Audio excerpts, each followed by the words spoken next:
There is therefore now no condemnation for those who are in Christ Jesus, for the law of the Spirit has set you free in Christ Jesus from the law of sin and death. For God has done what the law weakened by the flesh could not do, by sending his own Son in the likeness of sinful flesh, and for sin he condemned sin in the flesh, in order that the righteous requirement of the law might be fulfilled in us, who walk not according to the flesh, but according to the Spirit. For those who live according to the flesh set their minds on the things of the flesh, but those who live according to the Spirit set their minds on the things of the Spirit. For to set the mind on the flesh is death, but to set the mind on the Spirit is life and peace. For the mind that is set on the flesh is hostile to God, for it does not submit to God's law. Indeed, it cannot. Those who are in the flesh cannot please God. Ang focus ng ating pag-aaral would be verse 6 up to verse 8. Tayo po ay humingi muli ng tulong sa ating Diyos. Aming dakilang Diyos, salamat po sa pagkakataong muli na binuksan niyo po sa amin na marinig ang tinig ng aming Panginoong Yesus. Kinikilala po namin, Panginoon, na kami ay may hina. Kami ay nililabi ng kasalanan. At katulad po ng aming inawit kanina, there are thoughts in our minds that should not be there. And we are prone to wander. We are prone to be distracted easily with so many things na tumatakbo po sa aming isip. And so Lord, help us to be focused on your word. Help us to delight in this day and to delight in your word. For in your word, Panginoon, is truly life. And so Lord, we pray na tulungan niyo po kami, bigyan niyo po kami ng kalakasan. Tulungan niyo po ang magdadala ng inyong salita na sa kanyang kahinaan, kayo po ang kanyang maging kalakasan. Turo niyo po kami sa katotohanan sa pamamagitan ng preaching of your word. That your word would correct us, help us, and rebuke us, and train us into righteousness. Help us, Father, we pray. In Christ's name. Amen.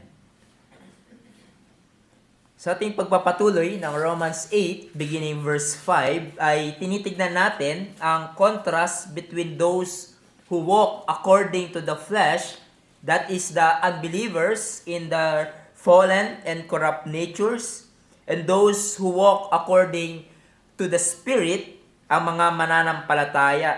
Paul shows forth to us yung lifestyle ng mga mananampalataya kontra sa mga hindi mananampalataya, and showing how utterly opposed there are to one another. Unbelievers are described as those who live according to the flesh, or continually setting their minds on the things of the flesh. As one writer puts it, to live according to the flesh is to live independently of God, and independence on oneself. With self at the center, the fleshly person may be outwardly moral, but his motives and goals are for his own glory, gain, or comfort, without regard for the glory of God or for the good or of others. So those who in the flesh, ang mga unbelievers, do not set their minds on the things of the Spirit, which nakita natin last time are the Word of God, the Lord Jesus Christ, and His Gospel. Rather, these unbelievers are preoccupied with their own goals, with their own motives, with their pursuit of temporal things. In contrast, tayo na mga mananampalataya, by the work of the Spirit sa ating buhay, we set our minds on the things of the Spirit. Tayo na mga mananampalataya kay Jesus, changed by the gospel through the Spirit, we set our minds on the things of the Spirit. Ang ating mindset ay nandun na sa mga bagay sa may kinalaman sa Diyos at sa banal na Espiritu. We are preoccupied with the things of the Spirit, na ngayon binago na tayo ng Diyos and the Spirit dwelling in us. We have, as John Murray said, the things of the Spirit as absorbing objects of our thoughts, interests, affection, and purpose. In other words, we are now spiritually minded, meaning we mind spiritual things. We care about, we pay attention to the things of that's the Spirit. And so that's the radical difference between believers and unbelievers. Now, we are moving on sa ating second major heading. Tinignan lang natin last time from verses 5 to 8, yung first heading, that is two differing mindsets. And today, we will consider the second major heading, that is two differing realities. Two differing realities. It says in verse 6, if you would look at sa yung Biblia, sinabi doon, for to set the mind on the flesh is death, but to set the mind on the Spirit is life and peace. Now, important to note na hindi dinidescribe dito ni Pablo ang resulta o consequence ng isang mind set on the flesh as opposed to the mind set on the things of the Spirit, which ang mga believers lamang ang meron.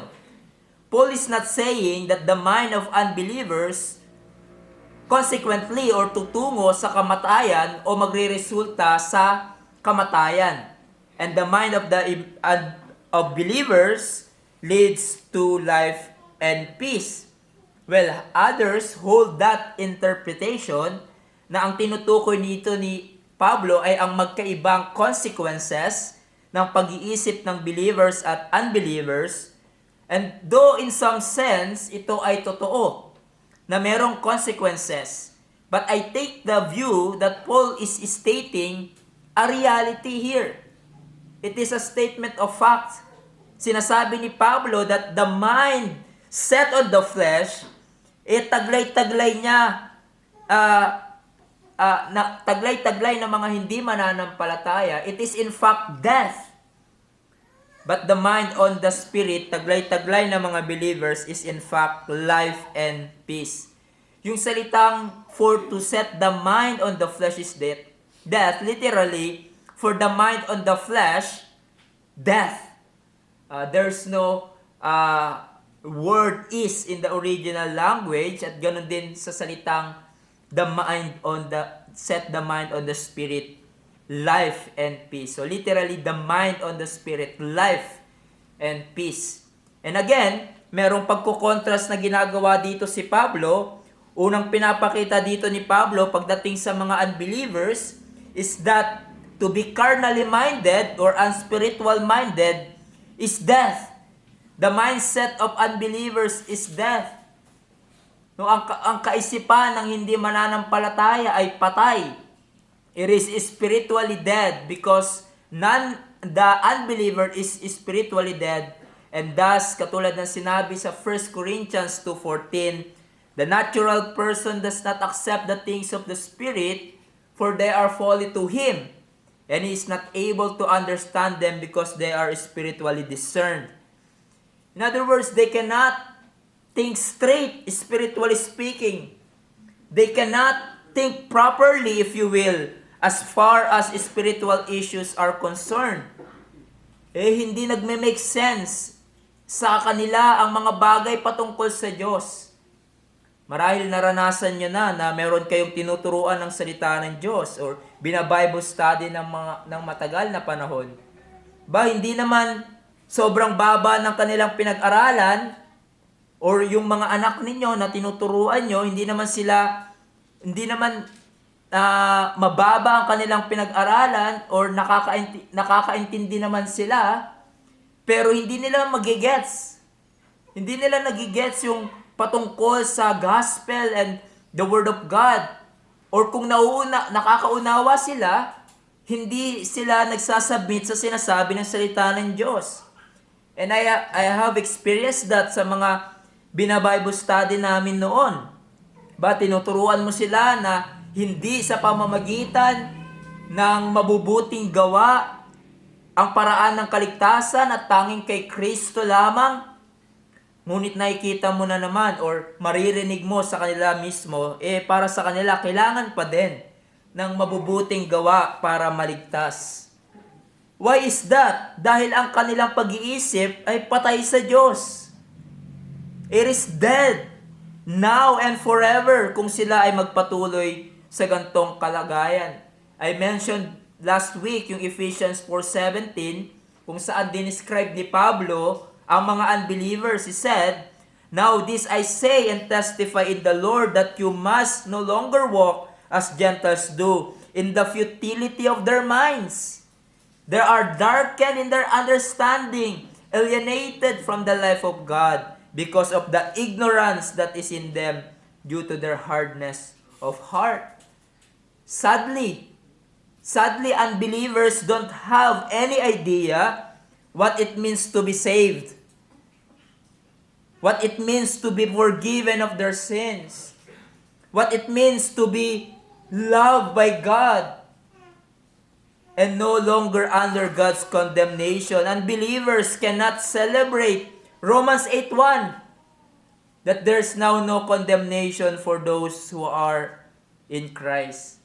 But in contrast to that, Paul said sa ating text, "For to set the mind on the flesh is death, but to set the mind on the Spirit is life and peace."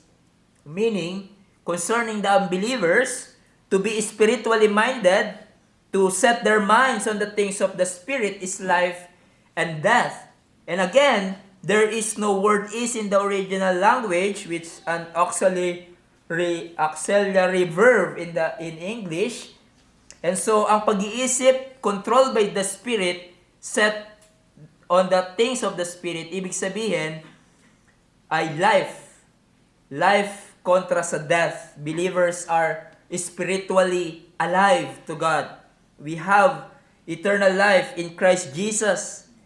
So, ang mga believers ay merong spiritual life. Tayo ay buhay sa mga spiritual realities. And we know what it means to be saved. Nalalaman natin yon. We know what it means to be forgiven of our sins. We can have a true communion and fellowship with the living God. Meron tayong ng realidad na binanggit ni Pablo in Galatians 4:9, "But now that you have come to know God, or rather to be known by God." Is it not a blessing? We know God in truth, and we are known by Him. Nalalaman natin na merong kabuluhan ang buhay bilang mga mananampalataya. Merong purpose ang ating buhay dahil nakilala natin ang Panginoon. Unlike the unbelievers na walang kabuluhan ang kanilang pananaw sa buhay. Para sa kanila, ang buhay at kapayapaan ay nandun lang sa mga bagay dito sa mundo. Yung kanilang goal sa buhay at ambisyon ay nakatali sa mga bagay dito sa mundo. Kaya kung wala na sila ng mga bagay na yon, they feel na wala ng kabuluhan ang kanilang buhay. But thanks be to God, dahil sa kilos ng Diyos sa ating buhay, nung tayo ay naligtas, nagkaroon tayo ng pag-iisip na kaiba sa mga hindi mananampalataya. Nagkaroon tayo ng pagpapala ng buhay ng spiritual life. And so now believers are alive to God and conscious to spiritual realities, and we can set our minds on the things of God. Ngunit hindi lamang yon. Sinabi ni Pablo na that we have peace with God. This is referring to subjective peace, meaning ang kapayapaan ng ating kalooban, peace in the hearts of the believers. But we know na itong subjective peace na ito ng kalooban ng mga believers ay based on the objective peace, meaning ang ating pagkakaroon ng kapayapaan sa Diyos through Christ's work of salvation on our behalf. We are, as Paul said in Romans 5:1, "Therefore, since we have been justified by faith, we have peace with God through our Lord Jesus Christ." In other words, nagkaroon tayo ng kapayapaan sa ating kalooban as believers because primarily, we are reconciled with Him. We are at peace with God through Jesus Christ. At yan ang pagpapala na ating natanggap. These two matters, life and peace, are for those for the true believers. Being spiritually minded are for the believers. We have received life and peace. And concerning these realities, sinabi ng isang manunulat, si Charles Simeon, happy they are who are of this description. Let us such adore the grace that has caused them to differ from others. Let them endeavor to improve in spirituality of mind. Let them guard against relapses which will destroy their peace. Let their eyes be fixed upon the eternal state where their bliss shall be consummated in glory. So kung ikaw ay mananampalataya ngayon, these descriptions of life and peace ay sayo at marapat magdulot sayo ng kagalakan. By the grace of God, hindi na kamatayan yung kondisyon natin. Maaari na yung takbo ng ating isip at puso ay maging kalugod-lugod sa Diyos. And it should cause us to rejoice. Tulad ng sinabi ni Charles Simeon, dahil naging ganyan ang takbo ng ating isip. Nakaiba na sa hindi mananampalataya, and you have life and peace. Ito ay biyaya sa iyo ng Diyos that cause us to differ from others. Hindi ba? Hindi naging ganyan ang takbo ng iyong isip na binabanggit dito ni Pablo for the believers. Hindi naging ganyan ang takbo ng iyong isip dahil mas mahusay ka mag-isip kaysa sa iba.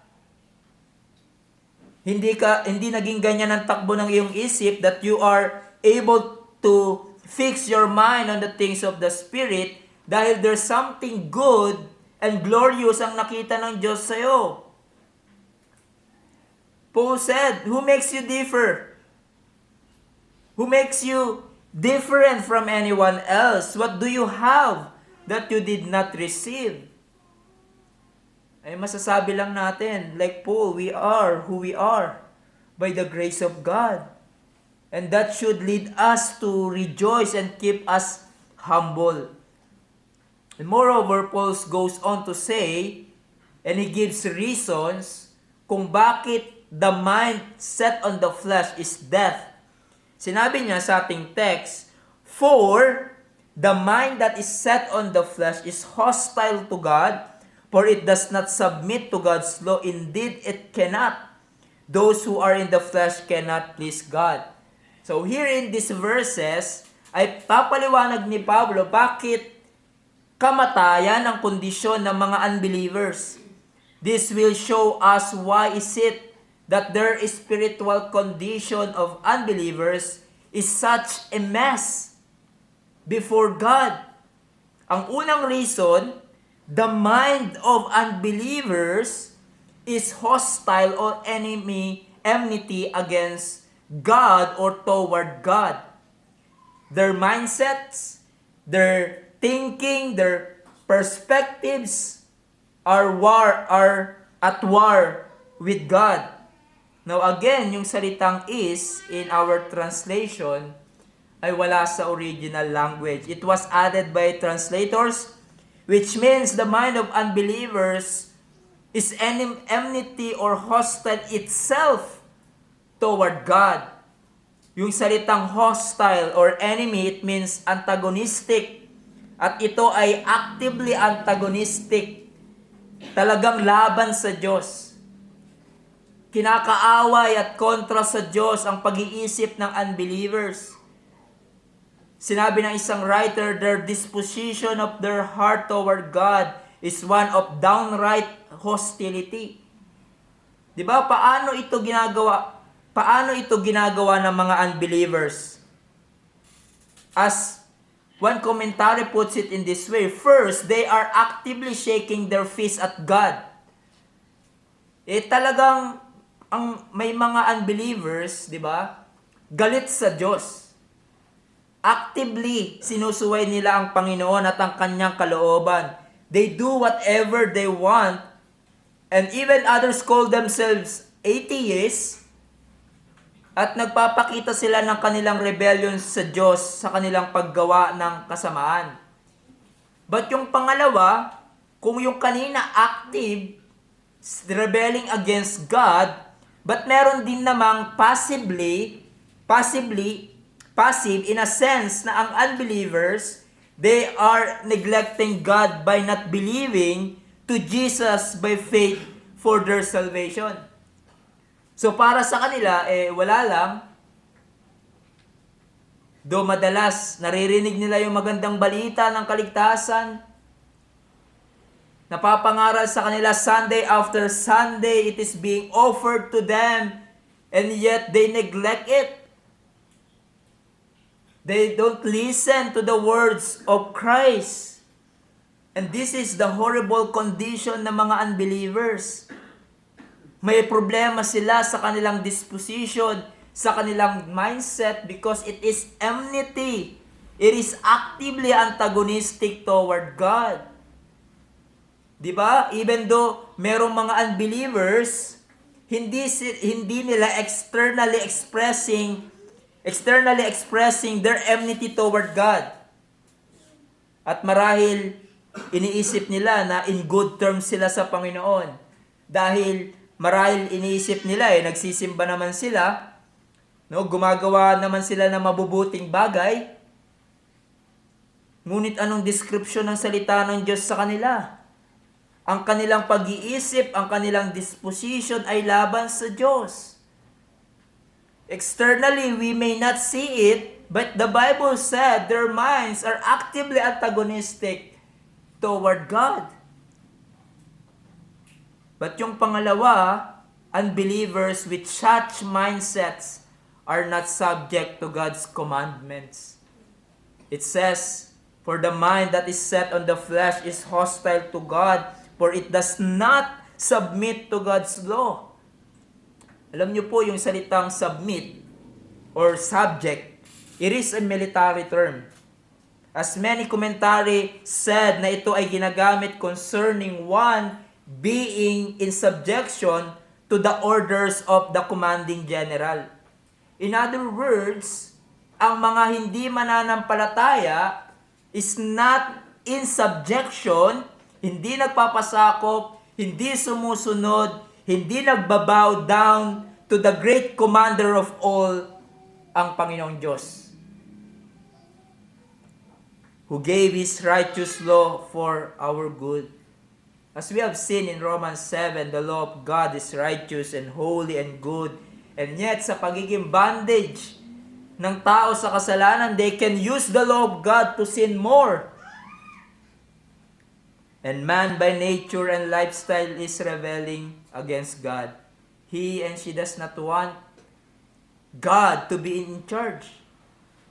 Gusto ng mga makasalanan, siya yung in charge sa kanyang buhay. They want what they want, but not what God wants. Bilang resulta, they are continually not subjective themselves to God who made them. You see, ganun katigas at kamakasalanan ng puso ng tao. Marahil sa panglabas ay makikita natin na parang sumusunod sa Diyos. But deep in their hearts, they don't want to be in subjection to God. At the end of the day, yung gusto pa din nila, yung gusto nilang mangyari. At kung titignan nyo at kung sa tingin nyo mas matindi na yan, may mas pinakita si Pablo na mas matindi na description ng mga unbelievers. Look at our text. Sabi doon, "For the mind that is set on the flesh is hostile for God, for it does not submit to God's law. Indeed, it cannot." The unbelievers are unwilling to submit to God because they are powerless to do so. You see, they have no power or ability whatsoever sa kanilang sarili para gawin ang kalooban ng Diyos at ang mga bagay na nagbibigay lugod sa Kanya. Very emphatic, sinabi ni Pablo. Indeed, it cannot. And the word can, even in the English language, it speaks of ability. Wala ni anumang katiting sa kakayanan ng isang hindi mananampalataya na gawin niya at sundin niya what caused them to do, what requires them to do. As one writer puts it here, Paul teaches that the laws are not only morally depraved before God, but they are morally incapable of doing what God requires of them. Dito makikita natin muli the doctrine of total inability in a nutshell. And in its finest, it is Calvinism in its finest. At kung alam nyo ang salita ng Diyos, you know na tinuturo din niya ni Jesus. Sinabi niya sa John 6:44, no one can come to me unless the Father who sent me draws him. The unbelievers are morally incapable of doing what God requires them to do. That's how terrible ang condition ng isang unbeliever. Na hindi ang carnal mind, hindi lang ang carnal mind is not subject to the law of God, but such subjection is impossible. It's impossible. Then Paul says in verse 8, dito ay nagbigay si Pablo ng summary statement regarding sa isang unbeliever. He said, those who are in the flesh cannot please God. Those who are in the flesh, those who are in Adam, they can never in any circumstance, gaano man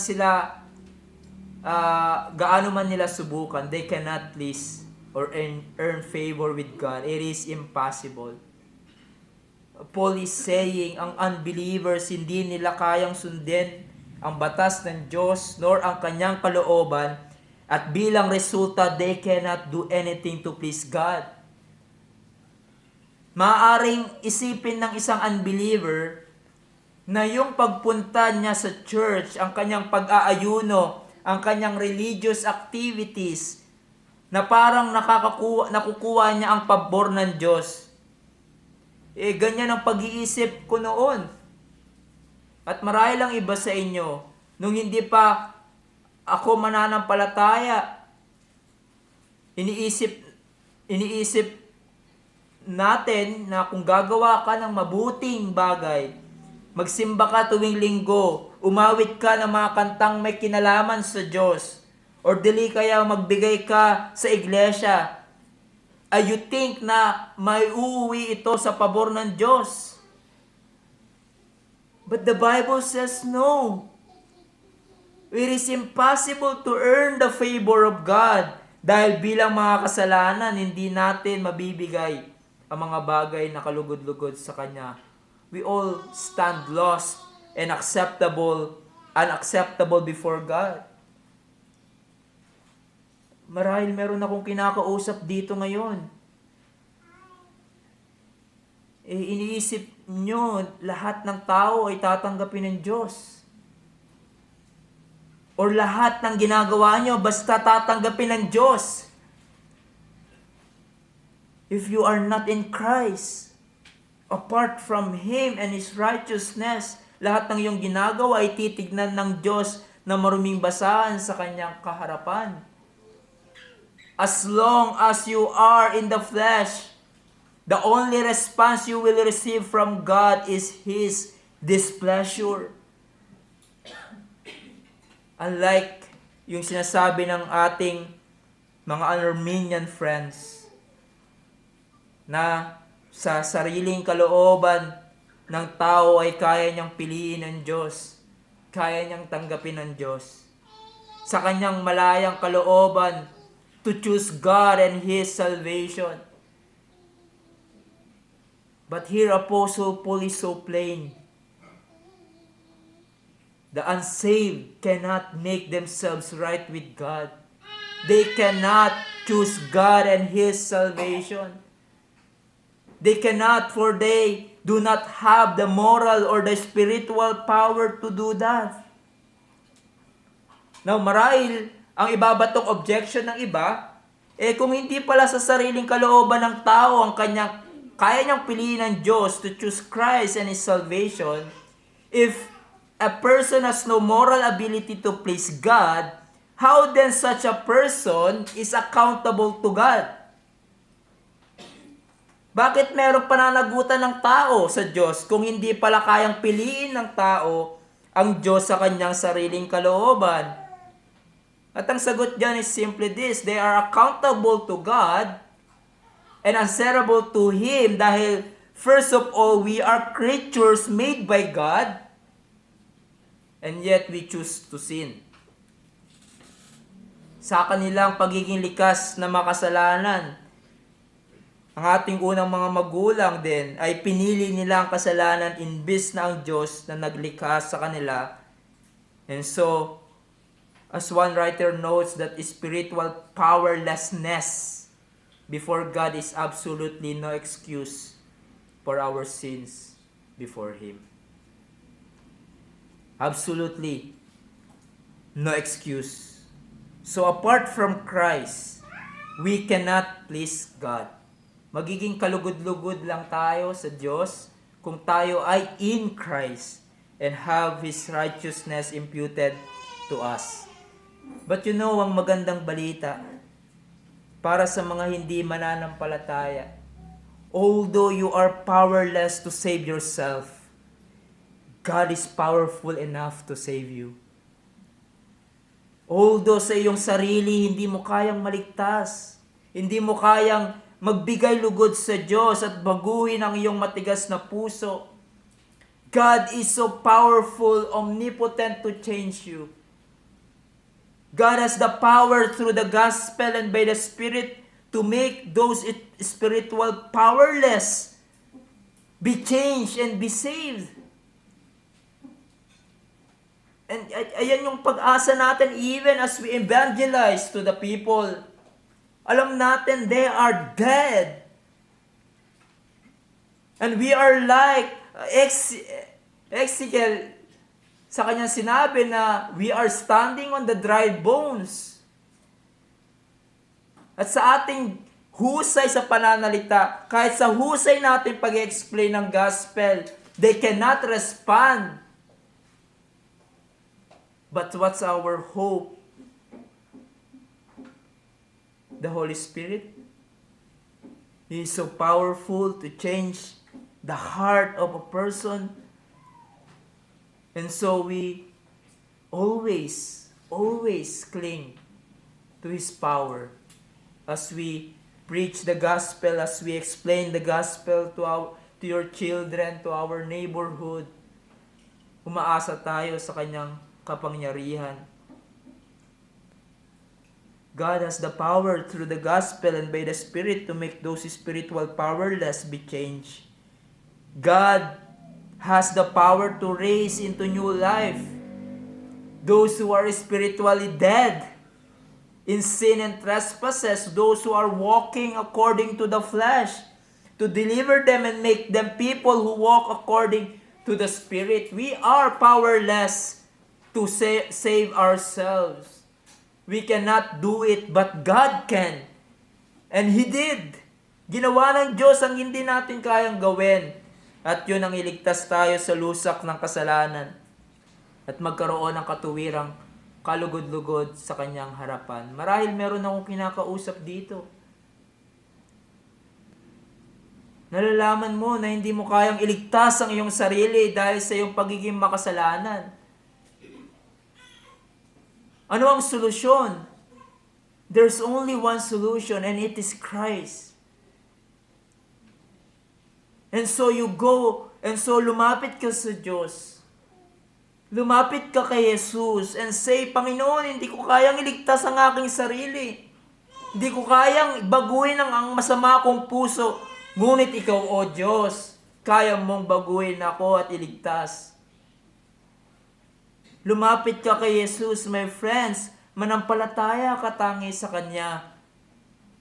Siya na namatay doon sa krus ng Kalbaryo para sa katubusan ng kasalanan. At siya na namatay ngunit nabuhay namang muli sa ikatlong araw upang pagpapatunay na ang kanyang ginawang sakripisyo ay katanggap-tanggap at natatanging sakripisyo para sa kaligtasan ng mga makasalanan. Based on what Christ has done for the salvation of sinners, come to Christ and say, Lord, pakalinisin mo ako sa aking pagkakasala at baguhin mo ako. My friends, whoever calls upon the name of the Lord will be saved. Come to Him now, forsake your sins and embrace Christ as your only hope, your only Savior and Lord.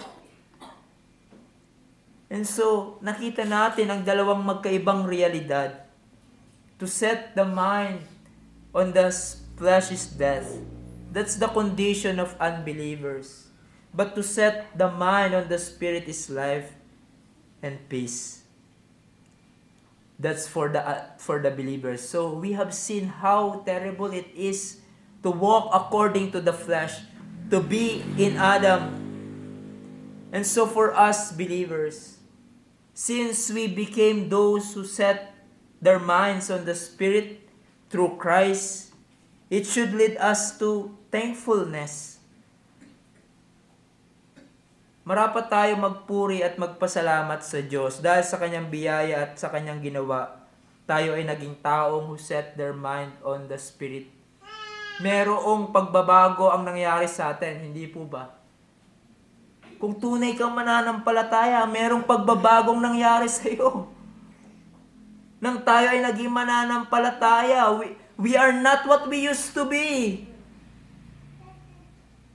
We have a new mind in Christ by the Spirit. A Christian has a new mind. As one writer said, a new attitude and orientation bent, pattern of thinking and affection. He has taken us out of the darkness flesh, rebellion and death into life, the Spirit, obedience and life. Though he or she will fail at times, a Christian's basic orientation and his affections are for the things of the Spirit. What a blessing! That's what happened to us. Nagkaroon ng pagbabago sa ating perspective sa buhay, sa ating pattern of thinking, sa ating affection toward sin and toward God. Dati minamahal natin ang kasalanan. Ang ating isip at diwa ay nakakiling sa kasamaan.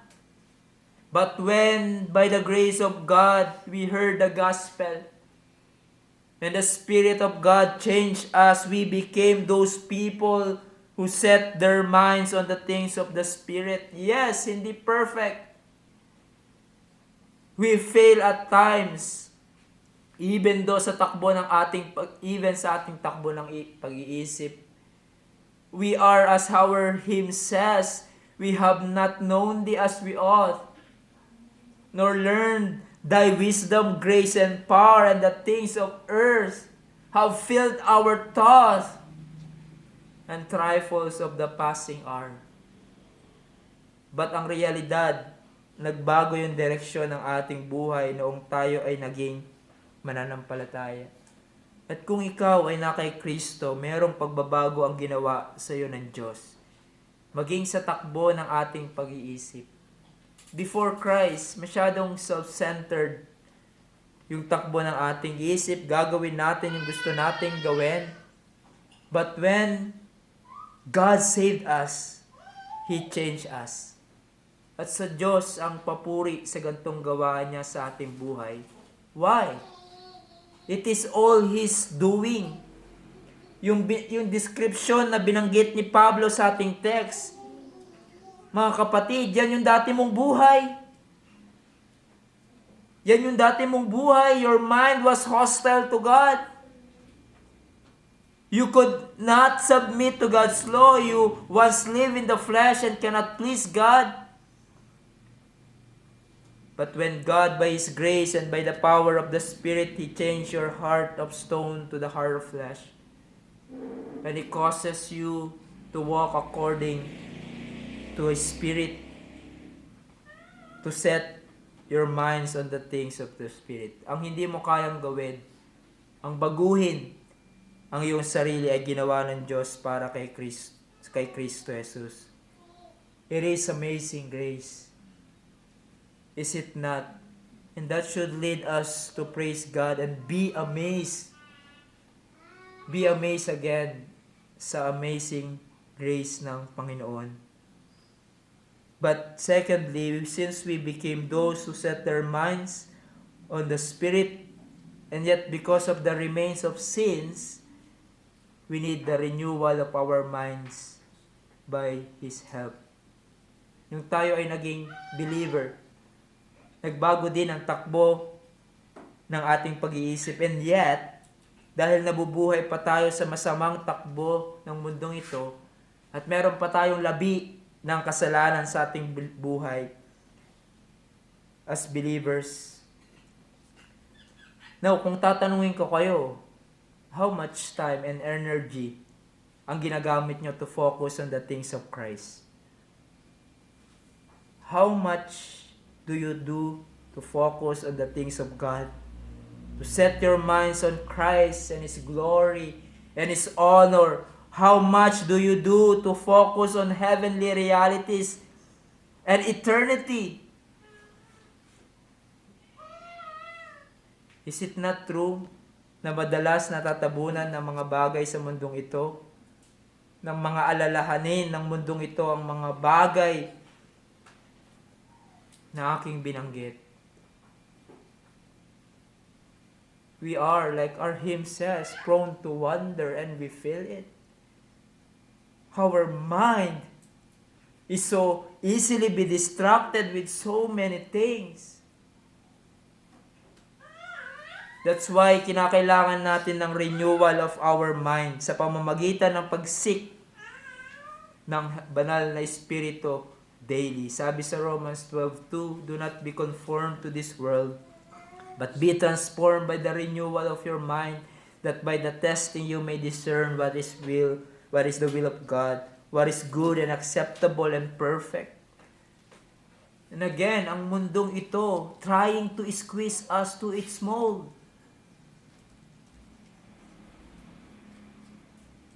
Trying to squeeze us to its mold. Trying to influence us na mag-isip katulad ng kanilang pag-iisip. Ngunit sa tulong ng Diyos, you can reject that and be transformed continually by the renewal of your mind. Paano natin ito magagawa? Paul said, verse 1 of Romans 12, I appeal to you, brethren, by the mercies of God. We need His mercy every hour. We need the daily supply of God's grace and mercy in order for us to be transformed by the renewal of our mind.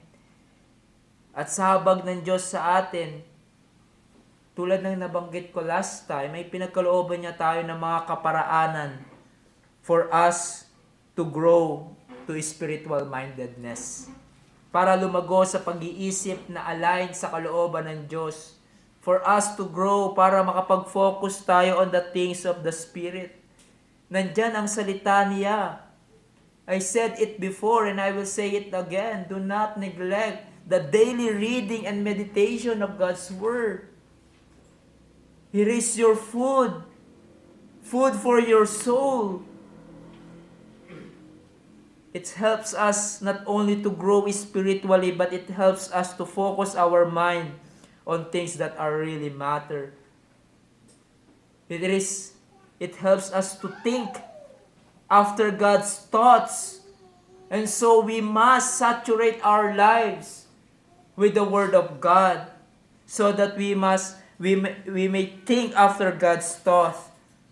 Ganun din ang communion with God in prayer. Huwag nating baliwalain ang ating private prayer life as well as the corporate prayer life of the church. Ito ay mabisa ding ginagamit ng Diyos upang makapag-isip tayo ng align sa Kanyang kalooban. Individually, that you may choose His ways sa mga araw na binubuksan sa iyo ng Panginoon. May the Lord help us to use these means diligently upang maging mga tao tayo na lumalago sa pagtuon ng ating isip at puso sa Panginoon. That's our highest thoughts. This is my prayer for our church. That's our highest thoughts. Be of God. Be of His Word. Be of Christ. Of His gospel. Of His will. And of His kingdom. Tayo po'y manalangin. Aming dakilang Diyos, we do acknowledge ang realidad at pagpapala that we have the mind of Christ. We have the mind that is set on the things of the Spirit.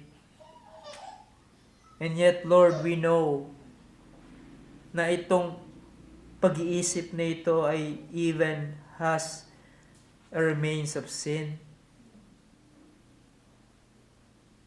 May mga panahon, Panginoon, we want really to focus our mind, our attention, and all our energy for the things of God. And yet, Lord, nariyan ang temptation, nariyan ang katamaran, nariyan ang kayabangan na humahatak sa amin upang hindi kami makapag-isip at ituon ang aming isip on the things of the Spirit. And so, Lord, we do acknowledge our inadequacy. And we pray as a church, Father, that you would help us to think after Christ. To think katulad, Panginoon, ng aming Panginoong Jesus sa kanyang obedience and sacrifices, sa kanyang holiness, Panginoon. We pray, Lord, na habang kami ay tumatagal na mananampalataya, habang tumatagal sa buhay Kristiyano namin, hindi po paatras kami mag-isip, kundi we always grow, Panginoon, sa pag-iisip toward on heavenly realities and eternity. Knowing, Panginoon, that we are not citizens of this world, but we are citizens of heaven, and we pray that we would be able to focus our mind on those spiritual realities, that we will grow sa spiritual mindedness and heavenly mindedness, so that the things of this world will seems strange to us, Panginoon, at walang makakapantay sa kagandahan ng aming Panginoong Yesus. Help us to grow more, to see the beauty and holiness of our Lord Jesus Christ. Dahil ito po, Panginoon, ang joy ng mga mananampalataya. Tulungan niyo po kami, O Diyos, sa aming kahinaan. Sa pangalan ni Jesus. Amen.